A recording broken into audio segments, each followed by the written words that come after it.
So, praise the Lord kasi we as a Christian also na may Holy Spirit sa ating buhay who live in us is kung ano man po ang ating ginagawa in our ministry. Ang Holy Spirit ang tumutulong po sa atin na kahit anong problema sa ating mga pagka-Kristiyano ay hindi po yung pababayaan ng Holy Spirit if we really pursue the Word of God with the power of the Holy Spirit. Amen? So, hindi na po tayo nabubuhay sa old ways na takot tayo mag-share ng gospel or salita ng Panginoon. But we are now in a new creation. Amen? In Christ. Hindi na po tayo nabubuhay sa dati nating pagkatao dahil tayo naging bagong nilalang sa pamamagitan ni Kristo. Amen? So, kung tayo po ay persecute dahil sa ating mga pananampalataya, tandaan po natin na we have already the power of the Holy Spirit. Kaya magaling na po tayong mag-declare na I have the authority, I have the power, and I have the Holy Spirit na talunin ang trabaho ng kaaway. Amen? So, praise the Lord. Alam niyo po ba na natuto po talaga akong mag-declare na I have the power, I have the Holy Spirit, I have the authority na talunin ang aking depression, ang aking stress or insecurity sa aking buhay. Amen. I have already in your life in the name of Jesus. Amen. So in 5 minutes talagang, if you declare the word of God into your life, there will be power in your life through the power of the Holy Spirit. Kaya, glory to God at talagang andyan niya siya na laging tutulong sa atin kung tayo po ay namananampalataya sa Kanya. Amen? So, matuto po tayong gamitin ang salita ng Panginoon kasi si Jesus Christ also used that when He was tempted. Diba? Ang salita ng Panginoon talaga ang kailangan po natin para panangga sa kalaban. So, huwag po natin kalimutan ang salita ng Panginoon. Yung sabi ni Sister Pearl na continue to read the Bible, hearing the Word of God, and meditate it day and night. Yung sa Joshua, hindi ko alam kung anong verse 1:8 pala. Praise the Lord. So, sabi, continue to pursue the Word of God with love. Sabi niya doon sa 1 Corinthians 14:1. Sabi niya, follow the way of love and eagerly desire spiritual gifts, especially the gift of prophecy. So pursue the love according to the Word of God and pursue the gift. Desire po natin ang gift of the Spirit, especially the prophecy. Amen? So, the prophecy is ang pagpapahayag sa salita ng Panginoon na which is speaking Jesus Christ is the Messiah. Na talagang if we have the gift of Spirit, hindi natin tinataas ang ating sarili, kundi kung ano yung nangyari sa atin sa pagka-Kristiyano. Di po ba that Jesus is Lord in our life? Amen? So, alam ng Panginoon na if we preach the gospel, if we preach Jesus is Lord, maraming talagang pupuntra sa ating buhay, maraming distraction, maraming sasabihin nila hindi totoo yan, maraming question. Kaya sinabihan tayo ng Panginoon doon sa John 16:36. Amen. So, marami talagang paghihirap kung tayo po ay nasa Panginoon. But Jesus gave us hope.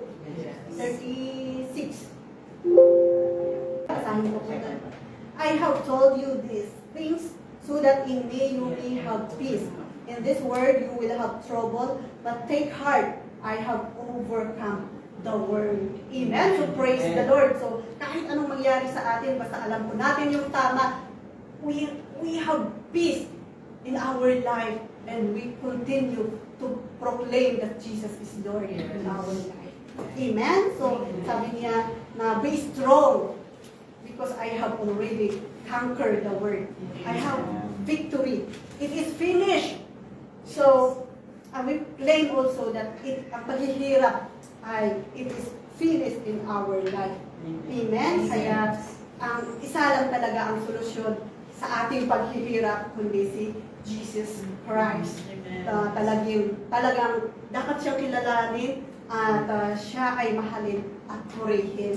Diba? Napakasimple lang ang kailangan ng Panginoon sa ating buhay, pero sa atin, pinahihirapan natin ang ating mga sarili. Amen?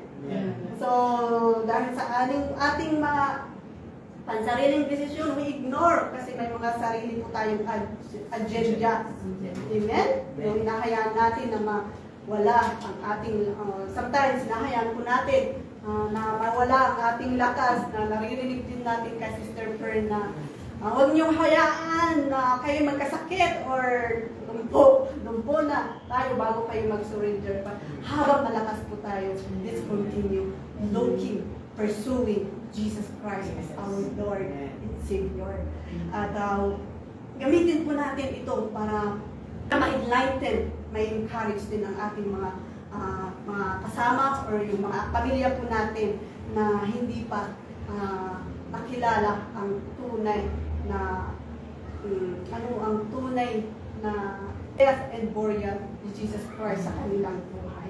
Amen? So, bilang tayo po ay binago ng Panginoon, let us continue to empower one another, love one another, let us keep pursuing Him, reading His Word, hearing His Word, kasi ito po ang nagpapalakas sa atin every day, day and night.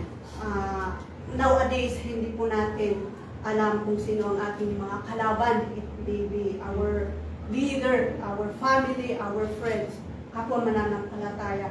Kaya maging alerto din po tayo in focusing in our life in Christ. Kasi sabi ko kanina nga na ito ang salita ng Panginoon ay panangganatin sa mga kalaban. Amen? So pursue the Word of God at mamunga tayo ayon sa bunga ng banal na Espiritu na may pagmamahal. Galatians 5:8. Pagmamahal, may pagpapakumbaba, kapayapaan at pagpapasensya. Di ba? And faithfulness, self-control. Natutunan ko lang din ang self-control na if we are in Christ, if we are in Christ, matuto po tayong lumayo sa ayon sa kagustuhan ng flesh kasi we are now in Christ. Amen? So talagang ang self-control is powerful din sa ating pagka-Kristiyano. Na huwag po tayong padalos-dalos sundin ang kagustuhan ng ating mga laman. Kasi ang pinagsisilbihan po natin ay huli. So we are now in a new life. So we are in Christ. So Jesus is Lord. God is holy.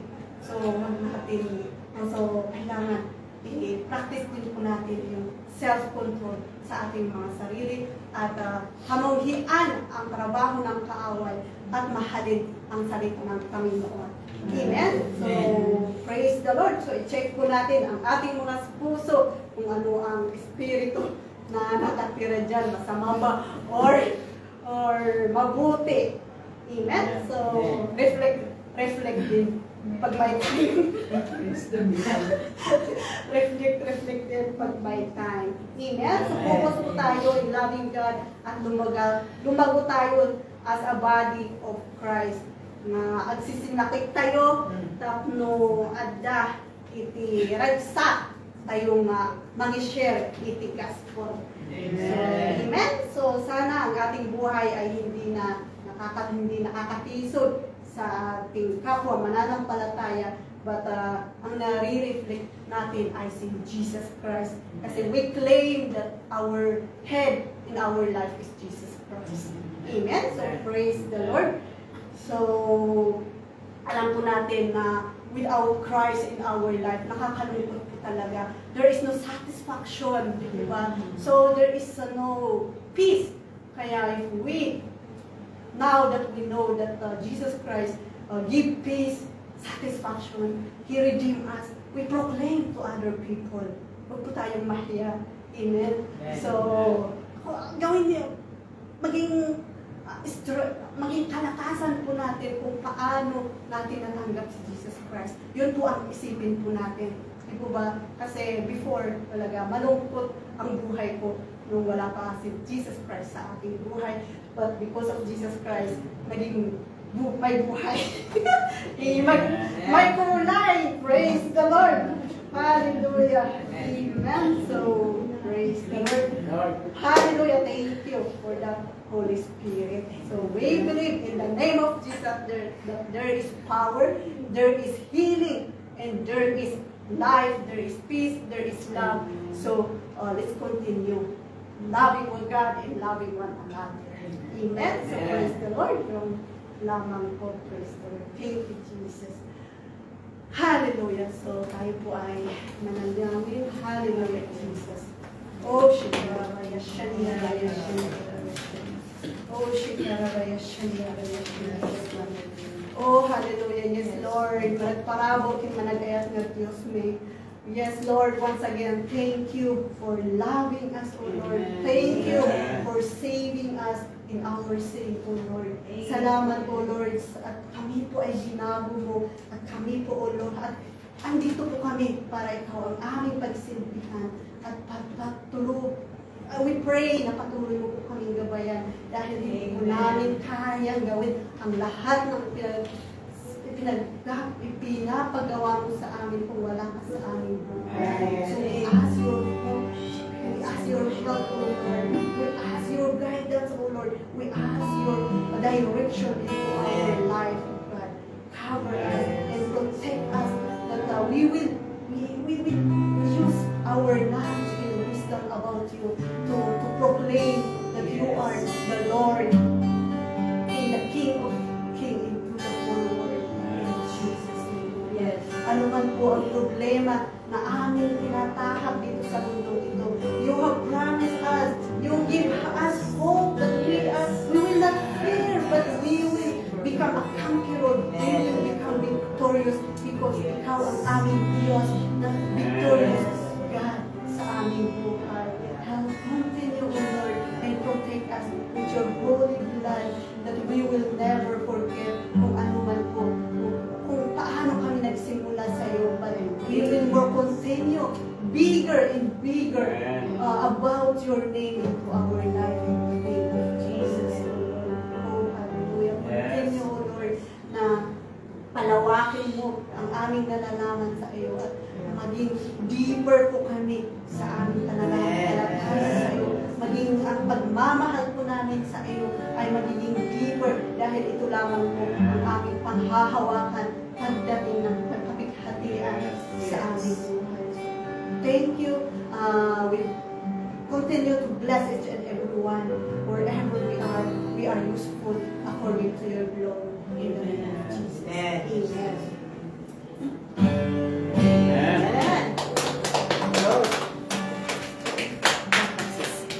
Okay, praise the Lord. We'll take the chance to pray for Sister. Praise the Lord. It's so wonderful not to share mong word. It is preached back to you.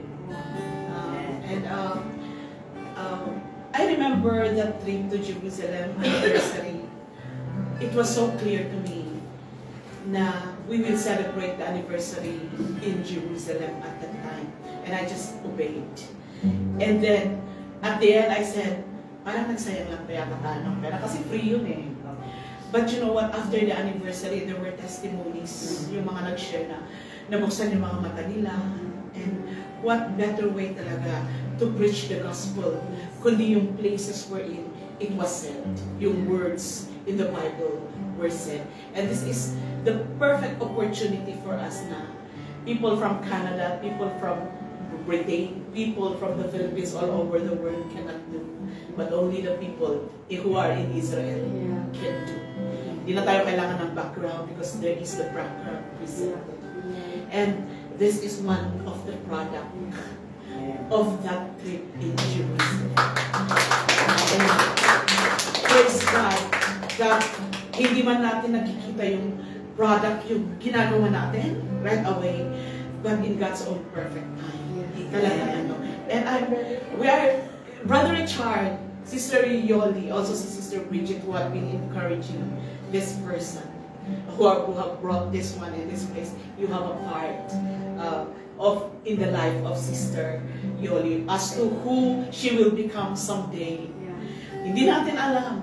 Baka she can usher more souls than us. She can preach better than us. And we are part of that. So, yung mga simple pala na ginagawa natin, no, may kabuluhan. And so, praise the Lord. Kayo ang nag-invite. May nagtanim. Tayo pa ang nag-ani. Ano ba and everything? May nagdilig and everything. So, we just praise God for the life of each one. And to the next people whom God will raise in this place for His glory. So let us stretch our hand toward her. Heavenly Father, we just thank you so much for Sister Eds, whom you are developing, whom you are raising, whom you are building to be the person, the minister that you want her to be. It is only your hand. It is only you who can change a person from within to out. And we thank you that when it's you who changes, Father, we see the light. We see something new. We see, Father, the evidence of what you have done. And we thank you, Lord, for this person who have accepted Jesus as her personal Lord and Savior, who has surrendered fully unto you. She is not just a believer, but a disciple. And we thank you that she will continue to walk with humility and pureness of heart, and she will continue to obey you and to move with your timing. And I thank you that you will continue to empower her and to continue to impress, Father, words in her heart. And every time she speaks, Father, your word, people will be enlightened. People will be changed. People will be built. Above all, Lord, they will accept you as their personal Lord and Savior. Cover Sister Eds with the most precious blood of the Lamb, that no work of the enemy will ever prosper against her. And my prayer is that as a minister, as a preacher, she will never take the glory. But she will always give you back the glory that you deserve. Father, we thank you also for the life of Brother Richard and Sister Yoli, who have invited her. That through them, Father, a minister like her is raised. And we thank you for their lives. You will continue to use them to invite more souls into your kingdom. And my prayer is that continue to raise up as many brave and powerful men and women of God to declare your word. And Father, we give you the glory and honor that you deserve. In Jesus' name we pray. Amen.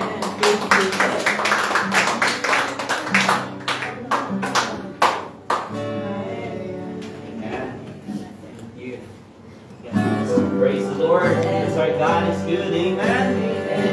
He is good, praising His servant, sharing the word, Lord, amen, because our God is good, amen. Lord, our God is good. Lord,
Father God. We thank you, Lord God. We bless your holy name. We are so blessed, Lord God, the word of God that we receive, Lord God. And as we depart from this place, oh God, we thank you for your continuous covering and protection upon each one of us as we reach our destination, Lord God, there safe and sound. And all the glory belongs to you in Jesus' name. Amen.